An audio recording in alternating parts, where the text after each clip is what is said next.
Thank you all for coming on this hopefully not rainy morning. I'll start off a little bit differently today. As many of you may know, Inspector Condoff was transferred to headquarters a few months ago, so we've had a new deputy inspector for the last few months, but hasn't had the opportunity to introduce himself to most of you. So with that, I'll introduce Inspector Kevin Williams. Thank you. Good morning, everybody. Just let me say I'm happy to be here. A little bit about my background. I have 32 years with the Suffolk County Police Department. Before that, I had 4 years with NYPD. So for a total of 36 years. I have been assigned to the 2nd Precinct before as a sergeant and also as a lieutenant. I did grow up in the town of Huntington, and I still have family here. So I am very concerned about what goes on in the town and in the precinct. A little bit about my history with the department. I spent a lot of time in the 4th Precinct. I've worked out in property section in Yaphank. I was the commanding officer of that. And my job right before this as a captain was the district commander, which is the captain who roams around at night on the midnight shift. Part of my duties when I did that job was to visit every precinct and make sure things were running smoothly. And I had to respond to any major incidents that occurred in the county. So from the county line going east to the county line going west. What I can tell you is I didn't spend a lot of time in the 2nd Precinct, which should all make you very comfortable. I think there was only one other precinct that I spent less time in. So know that we're out there and we're doing the job. And like I said, I'm very concerned what goes on here. So it's a pleasure to meet you all. Sorry I didn't meet you before, but with the virus, everything's been crazy. But I am happy to be here and to work here in a second. Welcome, Deputy Inspector. Okay. Thank you. All right, thank you. So we'll get into the monthly numbers and the yearly numbers. So for the month, we're down in robberies. We had 4 in July. We had 1 in August. We're also down in assaults. We went from 12 to 6. Residential burglaries, we stayed even. We had 7 in each of the last 2 months. Commercial burglaries continues to be our big problem. We went from 4 in July to 13 in August, and we are significantly up for the year. So that is our the problem, the main problem we're concentrating on now. Larcenies, we are down from 116 to 90, and vehicle thefts were about even. We had 9 in July and 10 in August. As far as year-to-date goes, we're about even with robberies, 18 and 17. Assaults were also about even, 54 and 56. Residential burglaries we are up in. We went from 38 to 52. And commercial burglaries is even worse. We went from 8 to 56. So that is a significant problem. I mentioned it last month. I'll mention it again. Lock your doors, windows, cars, everything, because we are seeing a big increase in burglaries and larcenies out of vehicles. And vehicle thefts, we are up from 41 to 63. Wow. For the year? For the year, yes. A couple of the significant incidents we've had over the last month. We did have a homicide. Many of you know about that. Happened at Depot Road in Brompton in Huntington Station. A male pedestrian was shot in the stomach. This investigation is going on for that. A few of the burglaries that I'll highlight here. We had 2 Verizon wireless stores burglarized, both on the 15th of August, both right around 4:30 in the morning. The first one was at 309 Main Street in Huntington. Window was broken, 2 males went in, but nothing was taken. And then just about 10 minutes later, in Greenlawn on Pulaski, at 743 Pulaski, a glass door was broken and 1 phone was taken. We had a burglary at 12 Foley Place in Huntington Station, an unlocked door. A person went through an unlocked door, took cash and sneakers, so another good reminder about keeping your doors locked. And then we had one on the 27th of August on 545 Old Country Road in South Huntington. Homeowner discovered a male stealing tools from his unlocked garage. So once again, the doors were unlocked. We had an assault, the shooting victim, 51 Stuyvesant Street in Huntington. That was on the 26th of August at about 12:15 in the morning or at night. Victim was shot in the abdomen while lying in bed. What? Yes, so she heard noise, she got up, she looked outside the window. She didn't see anything, went back, was lying in her bed, and a bullet came through the window and struck her in the abdomen. She's not seriously injured, and that is still under investigation. We had a public lewdness incident at Caravan Park in East Northport. That was on the 25th at 11:22 in the morning. A male committed a lewd act in front of a female who was walking her dog, and an arrest was made on that. We had one serious motor vehicle accident that happened on the LIE at exit 48. It was a one vehicle accident. Vehicle lost control. The driver lost control. The vehicle went off the road, overturned. There were 3 occupants. One of them had a serious head injury and hip injury. We also had a fire investigation, or we have a fire investigation ongoing at 598 Broad Hollow Road in Melville. 26 vehicles were damaged by fire. At this time, it is believed to be accidental. The vehicles were very close together, and we believe one vehicle was accidentally set on fire and it spread easily to the other vehicles. The arrests for the month, we've had a total of 164. 22 of them are for felonies, 84 misdemeanors. We had 7 assault arrests, 1 burglary arrest, the public lewdness I mentioned. We had a possession of a weapon arrest. We had 6 gang-related arrests. 1 MS-13 member and the others were Bloods. We had 46 drug-related arrests, 25 DWI-related arrests, and that is it for the arrests. Our reminders for the month: scams. Every month we're getting them, and they're not slowing down.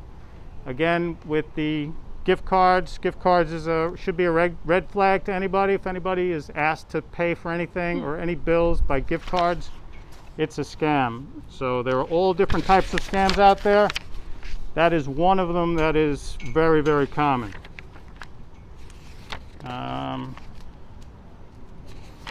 Again, you can report online certain incidents. That's at SuffolkPD.org. You can go online for that. If you don't want to come to the precinct, or you don't want a vehicle coming to your house, you can have that. You can do that yourself. Just a couple of upcoming events we have. Operation Medicine Cabinet. There are several dates in October. The first one is on the 8th, but pretty much every library around is going to have a Operation Medicine Cabinet where you can drop off your unused or unwanted medications. First one is Huntington Station on New York Avenue. That's October 8th. And then, like I said, every other library just about. Elwood, Comac, Harborfield, South Huntington, Cold Spring Harbor, and Half Hollow Hills, all in the month of October. If you need those dates, you can reach out to me or one of our COPE officers for the dates and times. We're going to continue to have food giveaway 3 days a week, twice right here, Tuesdays and Thursdays. So today at noon, every Tuesday at noon, right here will be food giveaway. And then here at 4:30 on Thursdays. And then Mondays at St. Hugh at 4:30 in the afternoon. We're working on getting a boxing program going for right here. It's going to hopefully start on the 22nd. It's going to be from 4 in the afternoon to 5:30. It's going to be non-contact, more of a training / mentoring program. And if you need more information, you can talk to Officer Delgado about that. And we have Coffee with a Cop at the mall. It's going to be at the outside where the Brio Tuscan Grill is and it's going to be on this. It's going to be next Wednesday, actually, from 11 to 1. And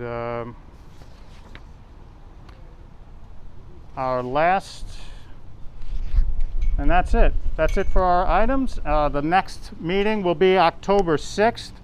It'll be at 7 o'clock. We're not sure where yet.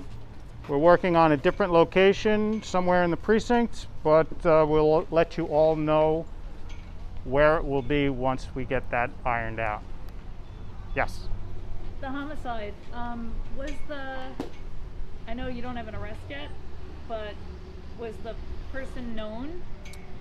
We can't, we're not going to give out any of that information right now until we don't want to jeopardize the investigation. Got it. Yes? Randy Paul, lifelong resident of Huntington Station. It was brought to my attention this morning that there are still stops and frisks for the African American community. I just want to know, what can your department and your precinct do to limit, or at least eliminate, the stops and frisks of the black community here, because it is becoming very prevalent. I can go into detail with you privately after this, but it's very concerning to me specifically as a black man here. Mm-hmm. So, yeah. Okay, so it's an important topic. Obviously, it's gotten a lot of attention, especially in New York City. I haven't heard of problems here in this precinct, but I'd be happy to hear of any particular incident you're concerned about. There are certain times when stop and frisk is legal and authorized and useful for us for combating crime. So I'll be happy to talk to you about any issue that you have, any specific issue you have that I'm not aware of. Sure. It's generally for kids, and it's mostly going to be free of cost for the most part. Still, again, we're ironing out the details. We think we have funding for everything, but we're not 100% sure. Okay? Yes? I'd like to say thank you to you, Inspector Strimmer, and also the Second Precinct, and also Officer Delgado. From the last meeting that we had, we brought up the PAL, bringing back PAL to Huntington, and you guys moved on it fast. And along with the boxing, we're going to have a basketball tournament, partnering with PAL and Tri-CYA, September 12th here at Manor. We're going to have people that come in and mentor some of the kids. Everything is going to be... Well, thank you. I know you've worked hard also in many different projects around the town, and you've helped Claudia out quite a bit too. So thank you as well for everything that you've been doing. Appreciate your kind words. Anybody else? Kenny. Without divulging to any status on the shooter for Steinson Street? No, we don't. We have a couple of leads, but nothing solid right now, so there's no real concrete information to give out. Okay. Yes. We have one complaint that's going on social media. Family has their ring, and a kid, a local boy, and his friends keep doing a ring and run, and they keep recording it. And I understand there's nothing anybody could do, but we're also kind of worried about vigilantism, because a lot of people's reaction is, oh, I would go after him with so-and-so. And what is the law on those kind of situations with ring and run? So we've been in touch with the individual I think you're talking about, and they've had an issue where it's happening constantly, and it's disrupting their rest and their children and the whole thing. So somebody, just in broad terms, as far as somebody's residence, if the residence is not set up designed to exclude intruders, that is to say, if there's not a fence all the way around and it doesn't say keep out private property or something along those lines, it's legal for anyone to come up to your door and ring the bell.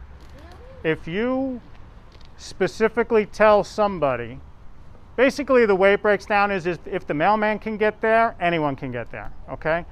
But if you specifically tell somebody that they're not allowed on your property, then that person is not allowed on your property and can be arrested for trespassing.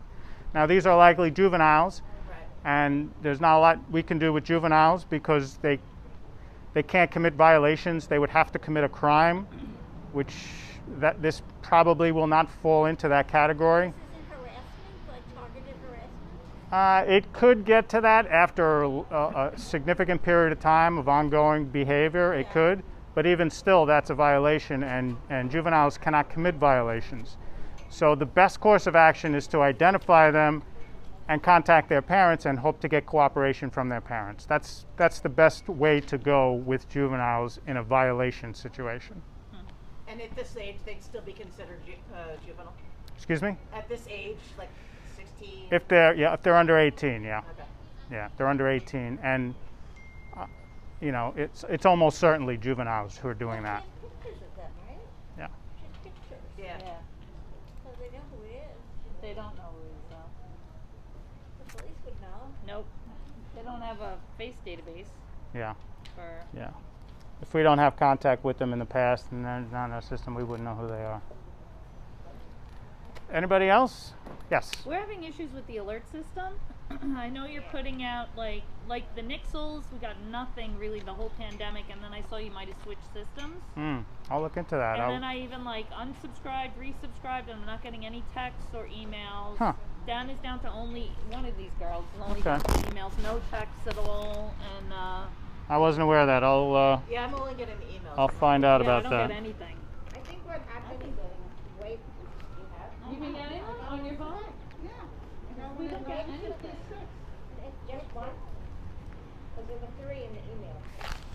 Show your family library with the Suffolk County Police. No. Yeah, I'm getting nothing.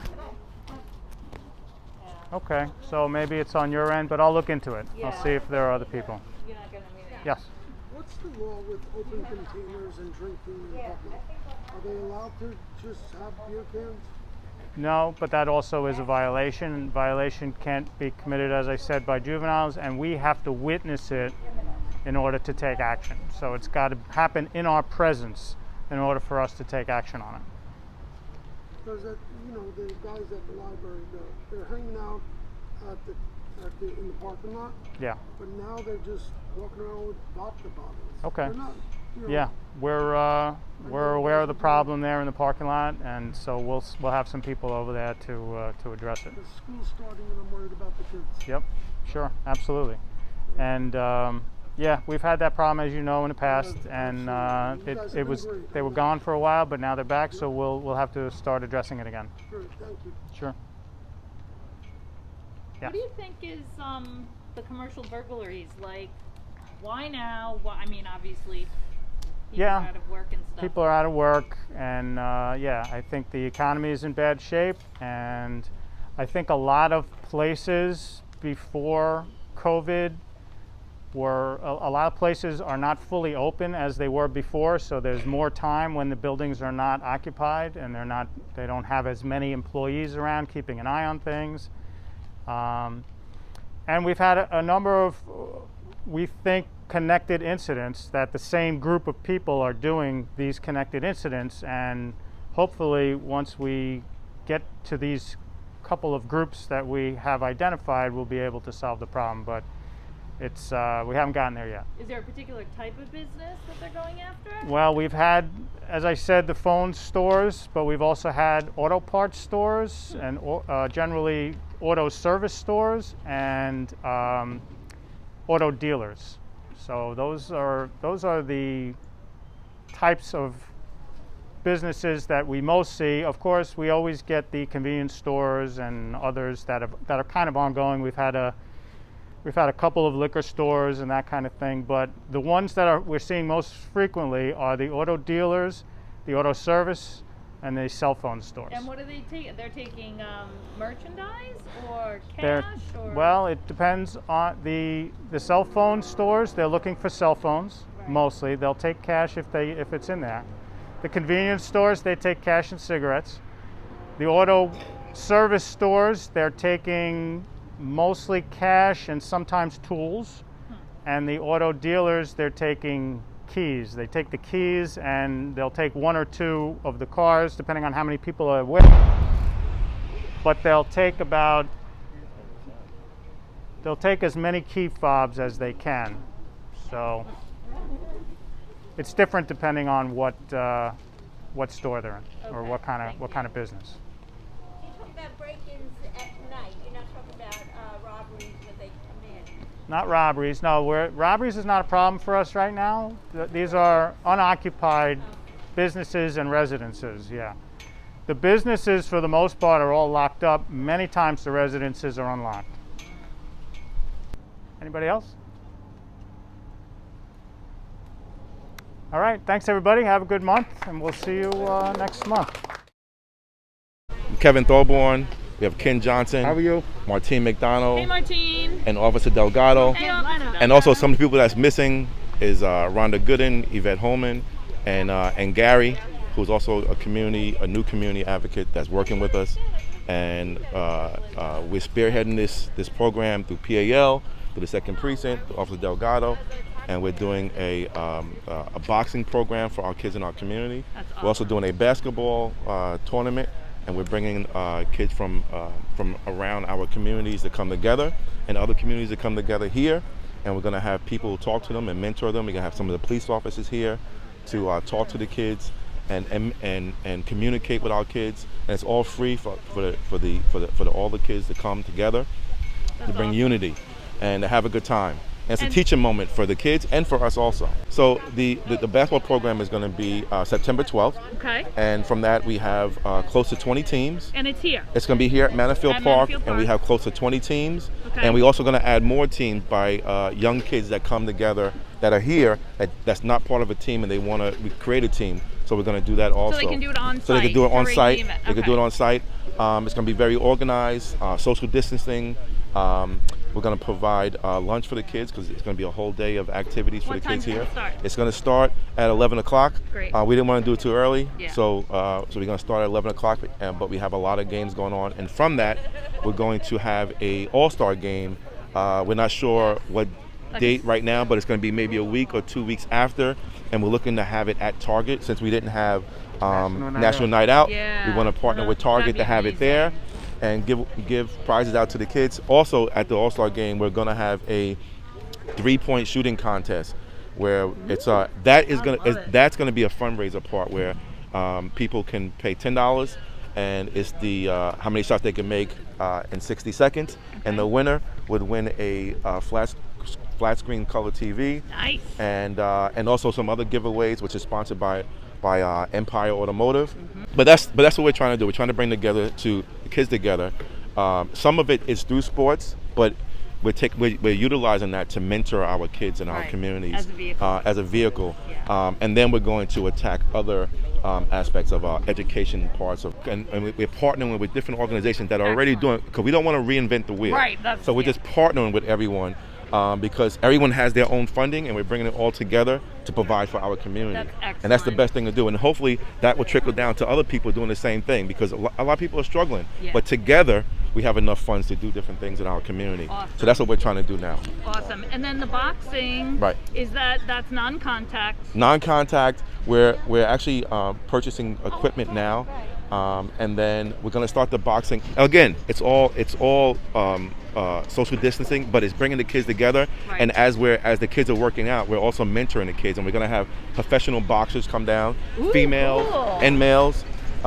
So that's a good thing about all of us, is that coming together, we all have different connections, and we know different people, and we're bringing all our connections together, and we're bringing the people together. It's a major collaborative effort to get the kids engaged and keep them busy, quite frankly, with all of this programming. So I'm proud to be working with Claudia, Martine, Kevin, Rhonda, and Yvette Holman. We're gonna keep these kids engaged by keeping them active, and most important, mentoring. Yeah, what's the age group for the the boxing? They, Middle school and high school. Middle It'll be middle school and high school alternating months. So 1 month will be middle school, 1 month will be the high school kids. So it'll be like once a week, or We're trying to do twice a week. We'll solidify all of the days and times. It'll probably be Tuesdays and Thursdays between 4 and 5:30. And do people have to sign up in advance, or they just show up? We're going to have to register them. And it'll be probably 12 kids per month. We'll register them. If there's great. a bunch of kids, then they might have to be registering for November or December or January, And but then we'll you'll have them cycle registered out and we'll once, keep right, going. and keep it Correct. fresh. All right, that's great. And then as far as the basketball tournament, you're involved with too, right? Yes, yes. And same kind of thing, right? Yep, it's all a partnership. It's all a partnership with PAL, Second Precinct, Tri-CYA, Right. and Empire Automotive, and other sponsors in our community, other local businesses in our community are coming together. So if and we're somebody's putting all watching together. this and they want to join and they want to get on a team, what do they do? Yep. Who do they contact? You already Yep. have some teams set up. Yep. So they can contact us. We already have teams set up, Right. but as individuals, they still can come. But they can contact myself, or they can contact. If they see Ken Johnson, they can talk to him. Okay, Officer great. Delgado. Okay, great. We're here. Listen, don't forget, we're still in this pandemic, and we're still providing food for our community. So we're here every Tuesday and Thursday. Yep. We're here Tuesdays from 12 to 2 o'clock, and we're on Thursday we're here at 4:30 till 5:30, and then actually on Monday we're also at St. Hugh's Church Right. at 4:30. So, and then we also, you look over there, you put the camera over there. We're also still doing food today. We're putting everything together, and we're going to distribute that food to our community. So we still have that going on. So if you want to contact us, just come for the day, help us out, volunteer, Right. and we can discuss this stuff about what's going on in our community. But just come and be part of it and help us.